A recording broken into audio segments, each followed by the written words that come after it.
Plus, it's a movie about killing Nazis, which who cannot get behind that?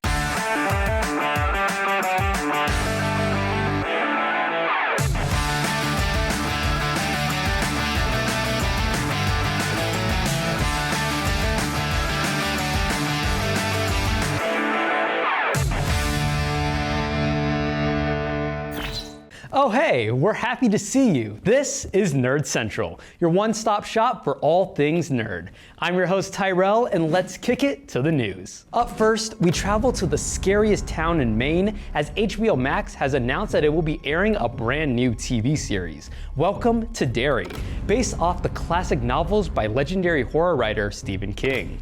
Welcome to Derry is a prequel series taking place in the 1960s and will be setting the scene for what takes place in the 2017 It movie, with the possibility of shedding some light on the origins of Derry's signature monster, Pennywise.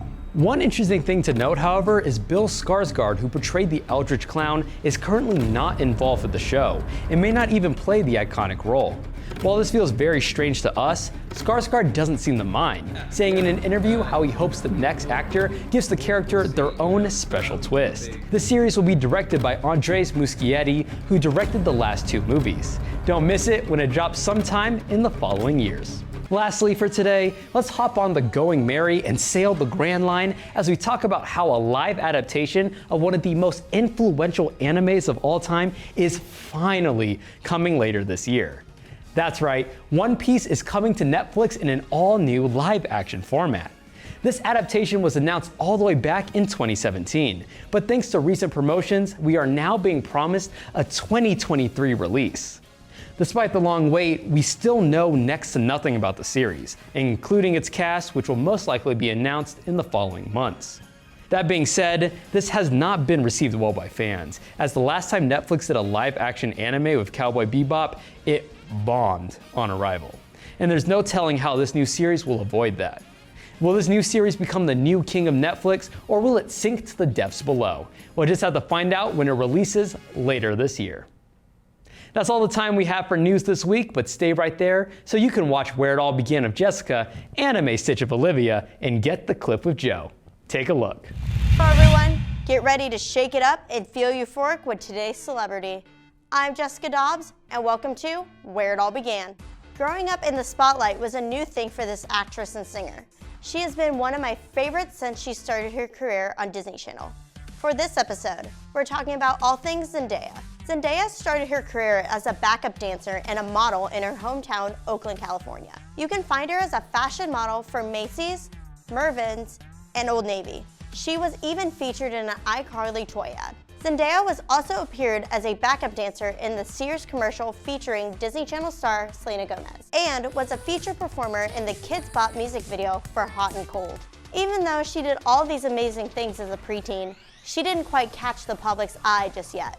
However, all this work would pay off as it would lead to a stardom when Zendaya made it to Disney Channel. Her most popular acting debut is Rocky Blue in Disney Channel's Shake It Up. She also starred in other Disney Channel roles as the lead in the show Casey Undercover and films like Frenemies and Zapped. Eventually, these kiddie roles led her to success in bigger projects. Zendaya not only acted in, but produced HBO's Euphoria. Her work in the show made her the youngest recipient of the 2 Primetime Emmy Awards for Outstanding Lead Actress in a Drama Series.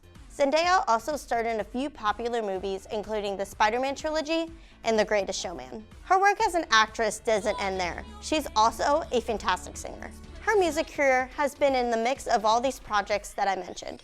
With her Shake It Up co-star, Bella Thorne, Zendaya released a few songs like Watch Me, Fashion Is My Kryptonite, and Something to Dance For. Zendaya later ended up signing with Hollywood Records in 2012, which led to her first studio album being a huge success. Going solo, her first single, Replay, reached the top 40 on the US charts and on the Billboard's Top 100. Another single, Rewrite the Stars, from The Greatest Showman soundtrack, was her most successful single in her music career, which reached within 20 several music charts and received multi-platinum sales certifications globally. These are the reasons people my age grew up to love this queen. That's all the time we have for Where It All Began. Make sure you like, comment, and subscribe to KNWT. Let me know in the comments below who I should talk about in future episodes. I'm Jessica Dobbs, and I will see you nerds next week. Hello one and all, and welcome to Anime Stitch. I'm your host, Olivia Williams, here to talk about anything anime, from the classics to the brand new and anywhere in between. And today, I wanted to go back and talk about animes in a specific genre. Last time, I talked about romance, and this week, I'm going to be talking about action animes, or known as shonen animes. Let's get started. Now, one of the first animes that come to my mind when I think about action or shonen animes is none other than Black Butler.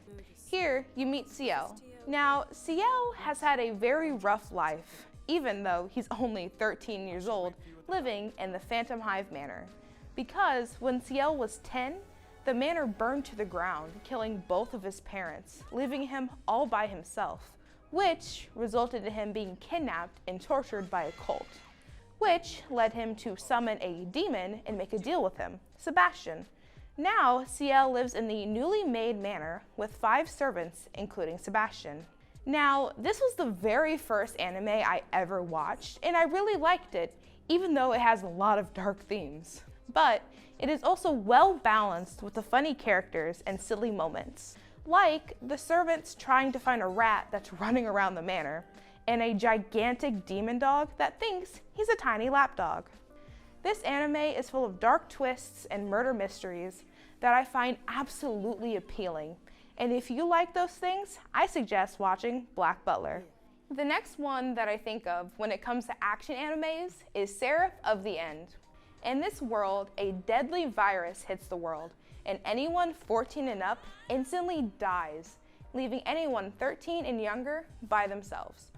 Or so they thought, until vampires showed up and took all the children to their home to use them for their blood. This is where you meet Mikaela and Yu. After a huge incident, this leaves Yu being able to escape and leaving Mika to become a vampire. Fast forward to when they're 16, they both join a group to help rescue each other. The only issue is both sides wants to kill the other. Now, I love this anime, and I consider it one of my favorites ever. I love the main character, Mikaela, who's learning how to become a vampire, and Yu, who's learning how to fight vampires. If you love action, vampires, and found families, I highly suggest you check out Seraph of the End. That's all I have for you for this week on Anime Stitch. I hope one of these animes caught your attention, and maybe you'll give them a try. And if there's an anime you want me to talk about, just let me know in the comments below. But I'm your host, Olivia Williams, and I will see you next week. Bye-bye! Man, I can't believe that random guy from Home Alone 2 got indicted. Like, what a world we live in, man. Yeah, I know, right? It makes me wonder what we don't know about people, man. Well, if you want to know a little something about Porter, Unlike other organizations on and around campus, here, the students do it all. KNWT is a student-run and student-produced television station. To support this content and Northwest Media students, you can go to our YouTube channel at KNWT Channel 8. and watch the latest shows or even enjoy blasts from the past. Hey you, you're finally awake. Welcome to Gen 2. Your place for all things gaming and Ready Tech related. Glory Dual Stoltzka. On this show, we play a variety of games, from sports to horror to everything in between. Sound interesting? Make sure to come join us every Tuesday at 6 p.m.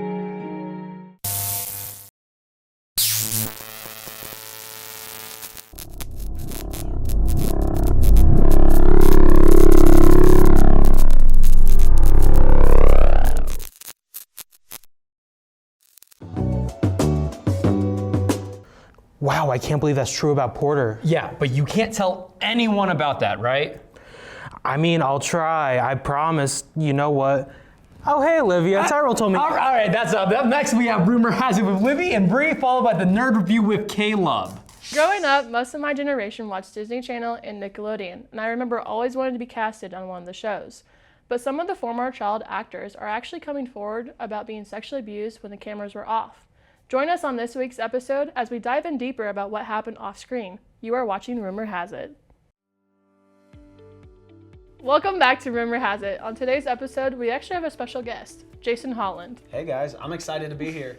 Thanks for coming on the show. Yeah. In 2019, Alexa Nicholas, who played Nicole in the hit Nickelodeon show Zoe 101, alleged on Instagram Live that she was ruthlessly bullied on set, not only by lead actor Jamie Lynn Spears, but also several other members of the cast. I feel like Disney had more it was more like drugs and alcohol abuse, not really sexual abuse, but I feel like Nickelodeon had more of the sexual abuse. Alexa and the podcast actually talked about during dress rehearsal, Dan Schneider, who is one of the executive producers that did iCarly, all those major hits, and that he would sit and watch, wait, there'd be the little curtain. Mm-hmm. He'd be sitting outside and he was like, okay, come out and twirl for me, and then ask for the Polaroids. Yeah, that's some deep stuff. That just screams predator. Yeah. Yeah, you'd think we would have picked up on that sooner. Yeah. I'm gonna say, I wonder why it went unnoticed for the longest time. No one thought to come forward about it, because that's a child. If you go back and look at episodes now, on iCarly or Zoe 101, you can see things now. And whenever they had scenes, they'd push her to the back. Oh yeah. So I looked back and I was like, oh, this, okay. It's starting to make sense now. I think you also get to where it's not as accepted to do those things anymore. I think we take a lot better care of child actors, and a lot of that stuff is so much better taken care of and watched over, to where it's less likely to happen today. Not saying it does at all, because obviously things like that unfortunately still happen, but I think that's why it probably didn't come out as soon, is because, it's Hollywood, it's seen as normal, this is just what happens. All this kind of started whenever the iCarly reboot came back out, because Jeanette McCurdy, they asked her to and she said no. And I remember she came forward, and that's kind of when everybody else started coming forward. I mean, in Hollywood, that's kind of a taboo subject to come out about, because that follows you around everywhere. And in Hollywood, it's not what you know, it's who you know, and your reputation precedes you in everything. We are so used to seeing a picture-perfect life on camera, but I don't think people realize how ruthless and mean Hollywood can actually be. With so many actors and actresses coming forward about sexual abuse or bullying on set, I hope this will change for the future of acting, and we're all able to bring those who suffered some justice. That's all we have for this week on Rumor Has It. Be sure to like, subscribe, and comment if there is any type of gossip you want to see covered here on Rumor Has It. Well, I just want to say thank you to Jason for being our special guest this week. Yeah, I appreciate it. It was awesome. I'm Jason. I'm Liddy. I'm Bree. See you next week. This week, we'll be going over the special effect that allows all of the movie magic in Harry Potter to come alive. Welcome to Get the Clip. The world of Harry Potter always seems to strike this perfect balance between having a mystery to solve and magic sprinkled throughout. With its beautiful set design and special effects, you can almost imagine what it would be like to live in that world. However, special effects are just that. So today we're going to be breaking down the final scene and how the special effects team used their magic to create the battle between Harry and he who shall not be named. Roll the clip.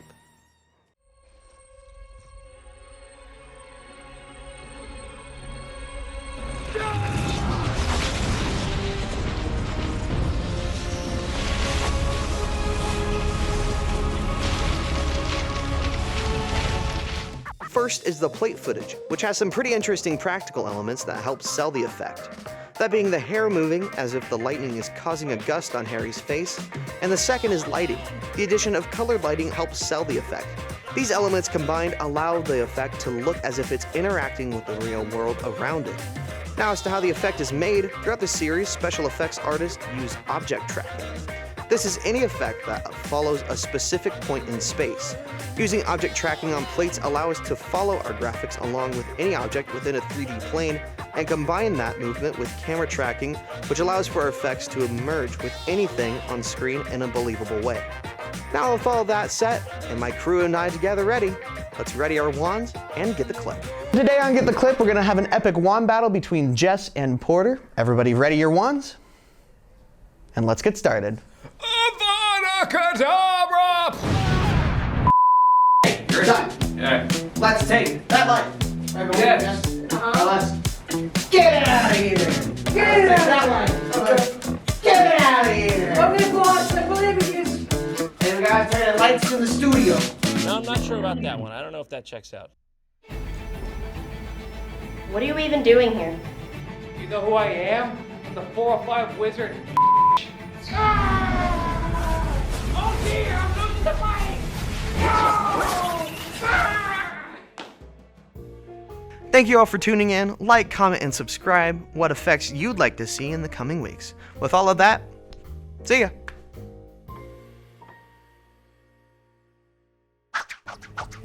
Dude, what are you... hey, what's going on? We have a new segment, What's the Nerd to Do?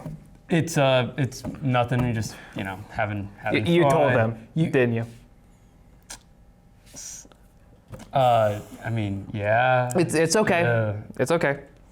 Fine. Everyone can know my biggest, darkest secret. It's that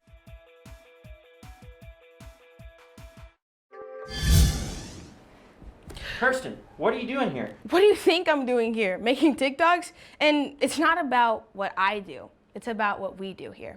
So we start with storyboarding the content we want to create for our clients. It could be anyone from small businesses, nonprofits, and organizations both on campus and in the Maryville community. We write, we film, we edit, we create, and then we wait. So if you're someone who thinks you need us, we are KNWT Creative Services.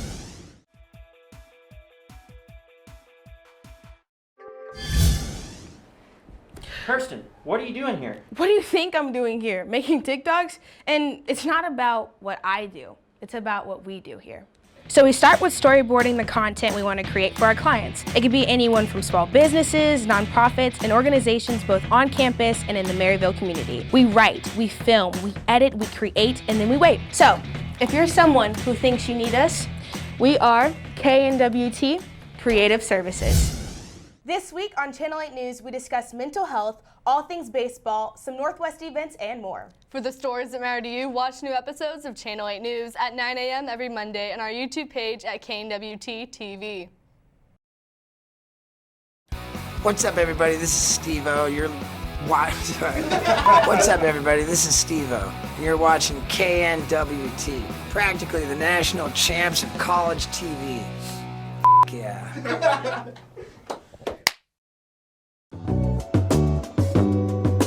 Welcome back, everyone, to yet another segment of What's the Nerd. As usual, I'm your host, Porter, and on today's episode, we have a cinema connoisseur and the carrot top, Jason Holland. How you doing, Jason? I'm doing amazing, Porter. I'm super excited to be here. Super excited to have you, man. So, how are you going into this windy weekend that we're going on to? This weekend I'm kind of taking a break. I've had a really stressful past 2 weeks, spending every single night in the editing bay. So I decided, especially with all the wind and storms coming in, I'm gonna take this time to watch a few movies. Oh, really? Well, funny you mentioned that, because today I've got some questions for you, and we'll start with your first one. What inspired your love of movies? So I really don't think there's one thing that I could pinpoint for inspiring my love of movies. I think it kind of just progressed over time. I've really always enjoyed entertaining people, whether that be through acting, whether that be through storytelling. Just no matter what it is, I've always loved the art of entertaining people. And then also thinking about storytelling and the amount of effort that goes into creating a good movie and a good TV show in general is absolutely insane. And the fact that they can make you fall in love with fictional characters is so crazy to me.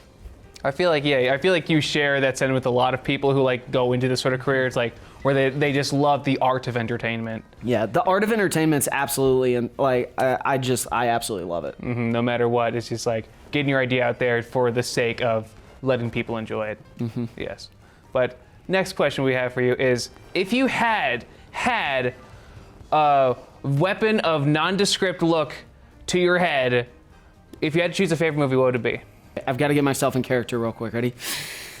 Oh my gosh. Inglourious Bastards, Quentin Tarantino. Correct answer. Yeah, I don't know what it is about that movie, but I think it's the history part of it, even though it's an alternate history if you've never seen it. It kind of takes a little bit of twist on World War II, but World War II is my favorite time period of history just because there's so much going on during that time. Also, I'm a massive Quentin Tarantino nerd. By far my favorite director. All of his movies are amazing, and it's just an amazing movie. It's honestly a movie I consider perfect. It is the closest thing to perfect, I must say. Plus, it's a movie about killing Nazis, which who cannot get behind that? Nazi ain't got no humanity. They're the foot soldiers of a Jew-hating, mass-murdering maniac, and they need to be destroyed. What makes cinema an art form, and why is it so special as an art form? I think the reason cinema, and whenever I say cinema, I'm talking about movies and TV shows. The reason I think cinema is such a special art form is because in order to make a perfect or good TV show or movie, you have to combine every other art form. The reason I say this is because, take for example, writing. Writing is an art form. Good movie or TV show has to have good writing. Music is an art form. It has to have great music. Acting, performing, that's an art form. Cinematography, you get into that with photography, you get into that with animation and drawing whenever you go animated movies. The list just goes on, and that's why, in my opinion, cinema is such a special form of art because it combines every other piece of art. They have to fall into place perfectly in order to make a great piece. I've heard you talking about this independent study of yours, so can you please enlighten us about it? So, our video production class was in Adam Bocart's class, and it was a group of us. I believe there's about 20 of us in there. And his icebreaker at the beginning of the day to take roll was, how could you make this class perfect? And Al Snodderly actually brought up the idea, so I can't even take credit for it. He just said, make it a 2-semester class, keep the first semester video production, and then the second semester, we all come together and just make a feature-length film. Take the entire semester, write it, direct it, produce it, edit it, everything, and make a feature-length movie. And that kind of got all of our brains spiraling. I know me and Joe Jinks have kind of been going forward, gathering some people together that are in digital cinematography, that are in advanced video production, and throughout other classes to make an independent study for, I think we're shooting for the spring of 2024, bringing a group of us together, as well as in the writing department, in the musical theater, or as well as in the writing department, in the music department, in the theater department, bring a bunch of people together to make a feature-length movie in the spring of 2024. I am super excited about it. That sounds incredible, and obviously I'll be here because I'm not graduating until 2025, so who knows if my schedule clears up.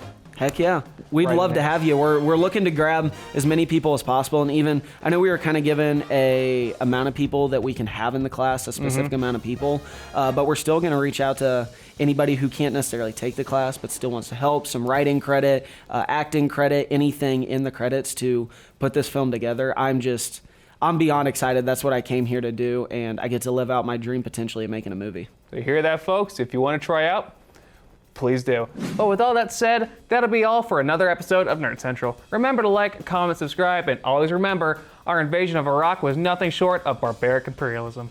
Have a good night. You know, it's not that bad. Stop. I mean, I have tablets on the You're supposed to be murmuring. He's supposed to be murmuring. I wish I was peaking, rising to the top, but ow. Please do, and I do not have an outro. Cool. Thanks, guys, for telling me. Actually, tell you my real darkest secret. Yeah, tell me your darkest secret. All right.